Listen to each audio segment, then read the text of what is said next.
Hey, everybody. We are live currently. We'll wait a second and let some people pop on. But in that space of waiting, I want to say thank you for joining us today. If you see this now or if you see this later on. And then also, as in this space that we are talking about surviving quarantine by spreading life. And that is speaking life into existence and bringing positivity back to the world. And today I'm really excited for you to meet Carley. Carley, if you will introduce yourself and just tell people about you. Sure. Hi, everyone. Thanks for joining us. And again, Emily, thanks for having me on the call today. So I work primarily as a leadership development consultant and an executive coach, and have had my business for 10 years, leading from wholeness. And I've worked with companies like LinkedIn and Pixar and Genentech, Bank of the West, mostly tech companies because I've been in the Bay Area. And I also teach on leadership at Stanford University and at UC Berkeley's Haas School of Business. And I really love supporting leaders and cultures to thrive. And one of my specialties is actually being brought in when there's massive change, when there's a reorg or helping leaders lead through crisis. I've also developed a lot of programs around resilience, emotional intelligence, really what we're going through right now. So I feel maybe better able to surf these waves than some. That allows me to be a guide. And so I'm feeling really called to be of service right now in the ways that I can. I love it. And we're grateful for you for being on today. So to start this off, let's talk about, we are all in a remote world right now. You're out in California right now. So in California, I know that you were hit first and then it came, and I'm in Georgia. So we're just now getting quote unquote hit with a lot of it. Yeah. So, but we're all being either quarantined or we are getting told that we have to stay and lessen our travels and stuff. So shelter. Yeah. Our world is remote now. We are stuck in our house and we're stuck having these conversations, and we're also doing business online. So speak about that. How can we have a positive, engaging conversation with other people while having, like we talked about, having safety and care amidst this remote work? Great. So when I'm often brought into a company, one of the first things that I do, because I'm usually brought in by HR or L&D, and I'm always kind of assessing the level of psychological safety. And so really what that is, how much safety do people feel like they have? How much trust is here? So that we can have the real conversation, so that we can create cultures of belonging, lead with authenticity. And so what's happening right now, which personally I kind of love, y'all, is that I teach a lot on how to bring our wholeness or our whole self to work. And we are doing it. we are, having Zoom calls and we have our 5-year-old in the background, or we're eating lunch because we've been in meetings all day and we haven't had a chance to, to breathe. And one of the things that we can do during this time to really lean into this and embrace it is we can actually create safety guidelines at the beginning. And so I want to actually just quote one of my favorite authors and speakers, and I'm sure you all know who she is, Brené Brown. She talks about the definition of authenticity. She calls it a daily practice. And choosing authenticity means cultivating the courage to be emotionally honest, to set boundaries, and to allow ourselves to be vulnerable. Leading with authenticity is one of the fastest ways we create psychological safety in the workplace. And so I'm going to share with you these safety guidelines. But first, I just want to speak to what psychological safety is. Many of you have probably heard this term.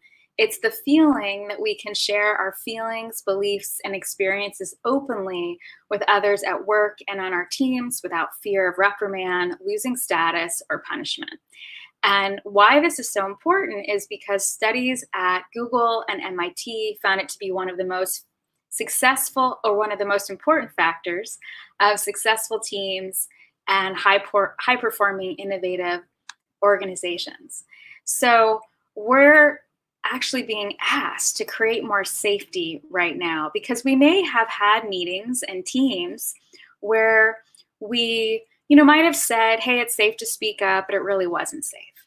And now we're in this, experience where people are really being more vulnerable. You may have people breaking down and crying and frustration because emotions are up. As Emily said, we're having to navigate a lot, and some of us have lost a lot of our freedom. And maybe you have children that are coming back from university, and they weren't in your house, and now they're in your house, and they don't have the freedom that they're used to. So, there's a lot of challenges. So what I would say when you're leading your teams and your meetings, to be the one to step in the ring first. When you lead with authenticity, that creates safety for everybody else. And so the other thing you can do is create guidelines, and I'll just kind of share a couple that I have found to be really helpful. So these are guidelines that the group comes up with, and you as the leader, which may just be the person leading the meeting, doesn't mean that you have to be the CEO or the founder or the CTO, but it could sound something like this. I come here with the intention to learn rather than debate. I will lead with inquiry and curiosity versus judgment and blame. I will value and encourage diverse opinions in the discussion. I will lead with empathy and empathize the good over perfect. I will remember that everyone in this room is here with good intentions. It could sound something like that. You could create something different. And you could also get agreement. Does everybody agree to this? And so that creates safety. I agree. Those are some things that we talk about in ours. Is we call them rules of engagement, but it's still the same thing. There's a few that I think is basically what you were talking about. We say to stay hot, which is humble, open, and transparent. And then be the genius with 10,000 geniuses, believing that we all came here to give input and give guidance, and that we believe that everybody in the room has value. Yeah. And so I think that's very important.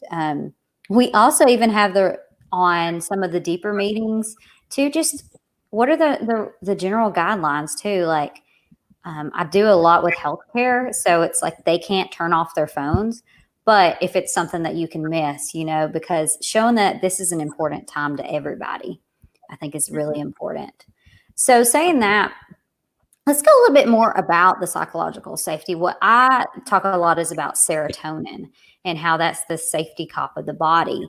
And so it's these gut reactions that we have.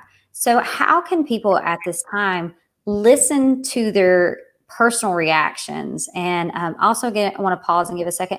If anybody has any comments or questions, please feel free to leave them for Carley to answer. She is more than willing to. And that's why we have this time, is so that you can ask the questions.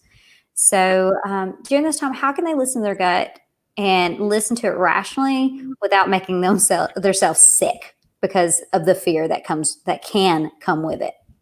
Okay, great question. And if anybody has questions, we'll be able to see them. So yeah, I don't see anything quite yet. No comments. Yeah, well, so like we were talking about before, there's a lot of feelings present right now. And when we as human beings perceive something as a threat or a challenge or danger, and Emily, I know you know this terminology I'm about to use, the very first emotion that comes up is fear. That's the primary emotion. Our secondary emotion is anger. I'm kind of a neuroscience nerd, so I'm going to bring in a little bit of lingo here in scientific literature. But basically, when we perceive something as stressful, as a threat or danger, our sympathetic nervous system starts to activate. This is our fight, flight, freeze response. Our heart rate, our blood pressure goes up.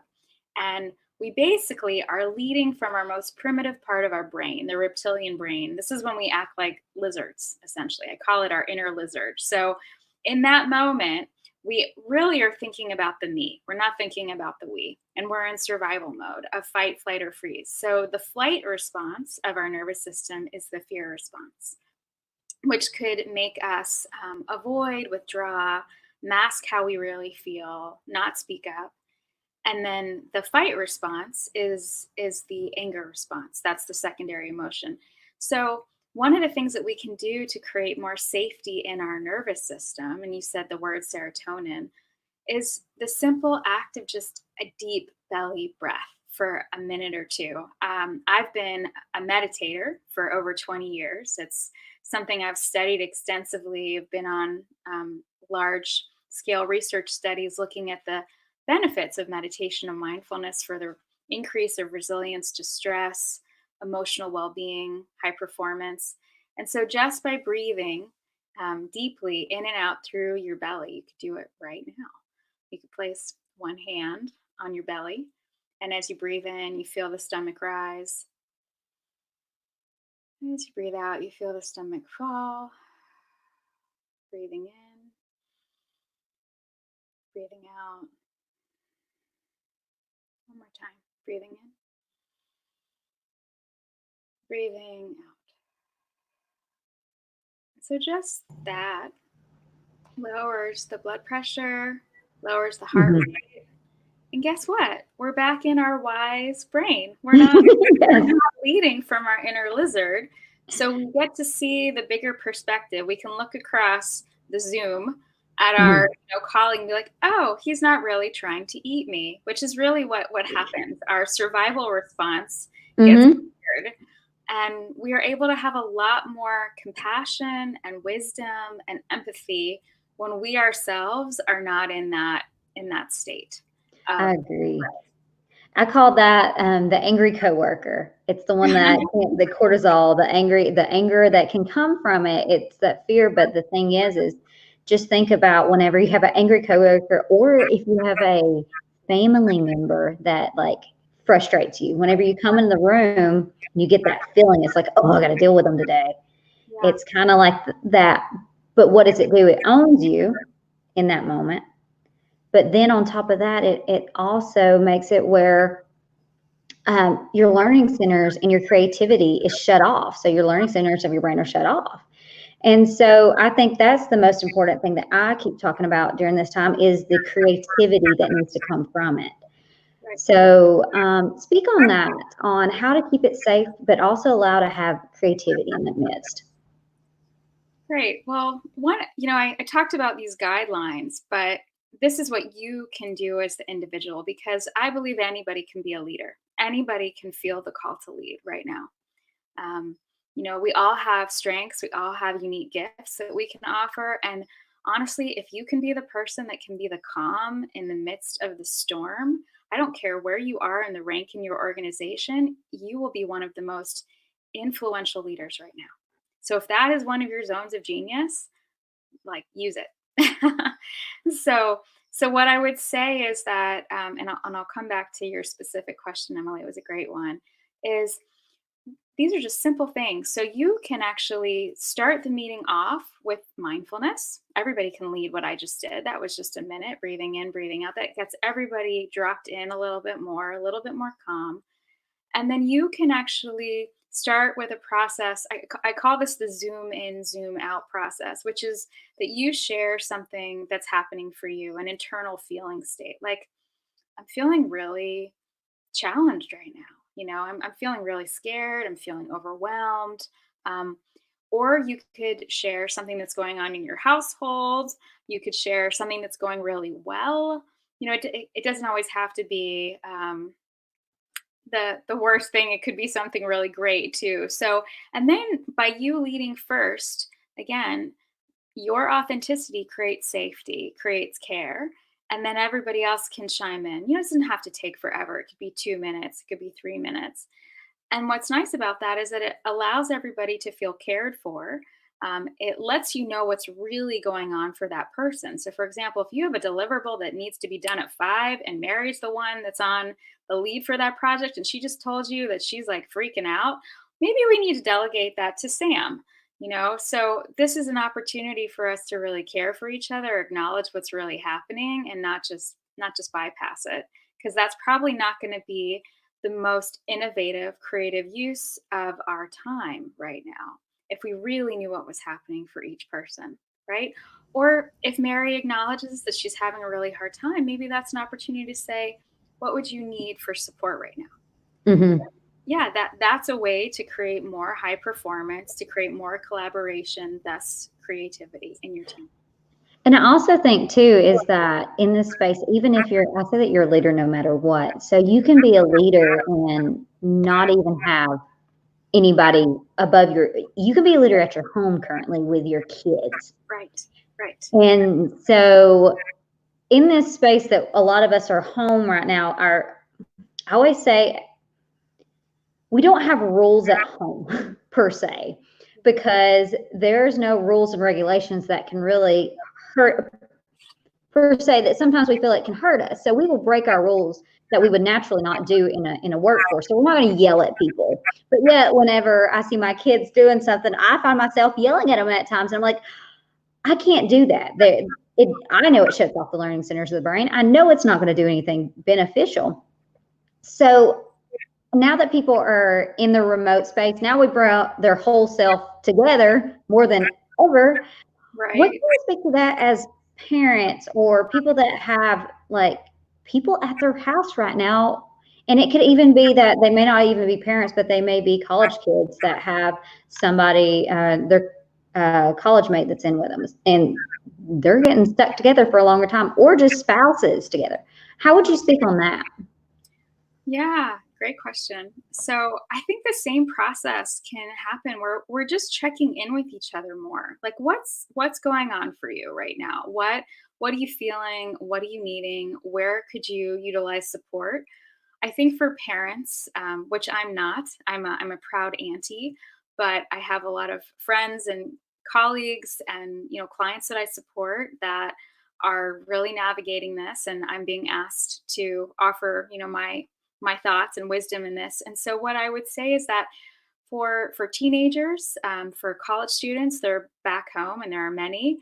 You want to actually empower them to make their own decisions.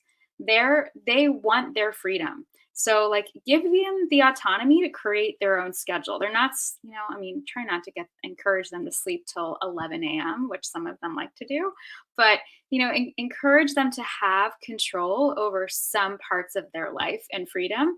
And then I would just keep asking them, like, what do you need to be successful? Like maybe they didn't have a desk in their room before they came home. Maybe they need this item to really be able to focus. Maybe they don't have a lot of space. Where could you create some space for them if they need more quiet? I think this is the way where we can really all come together and be supportive and have empathy for what is needed. Most places in the US, I don't know how far this is being broadcast, but I think this could apply to other countries. We have the shelter in place rules right now. I really am not enjoying the word lockdown. So when I have friends and colleagues use that term, I go, we're not in lockdown. Let's not use that word. That's kind of going to the extreme. Shelter in place is really just saying we're trying to limit the spread of the virus. We're trying to take really good care of ourselves. We're able to go to the grocery store and, healthcare appointments that are essential. But we are able to access nature and go outside and be together. And I'm, for one, delighted by watching all these families going for walks together at the end of the day or in parks with their young ones. So I think it's really just checking in on how do we create kind of a joyful experience around this? How are we engaging in activities that help people feel supported and lifted up? This doesn't, we don't have to see this as like, oh my God, when is this going to be over? Which honestly, it may last for 2 to 3 months. So I think it's embracing it, seeing the blessings in it, and really just, again, checking in with all your family and your friends and loved ones. How can I support you? What do you need to thrive here, to feel good?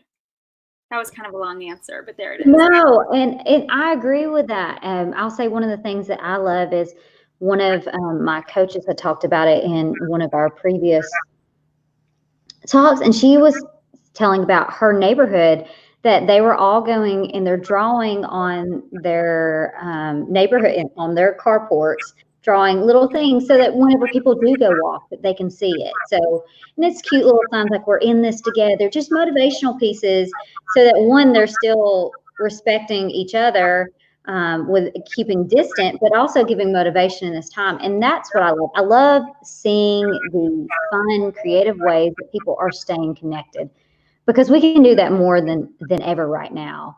And it's something that I don't feel like we should take for granted. And I feel like some people might be doing that because, or not be able to see it like they can because of the fear mentality. And so, and that's the reason why we even did this, is just to bring the positivity for people to be able to listen and bring a positive light to people. So I know we're right at our 20-minute mark that we like to stay at. So if anybody has any comments, feel free to leave them. And if we do not, I just want to give my gratitude towards you, Carley.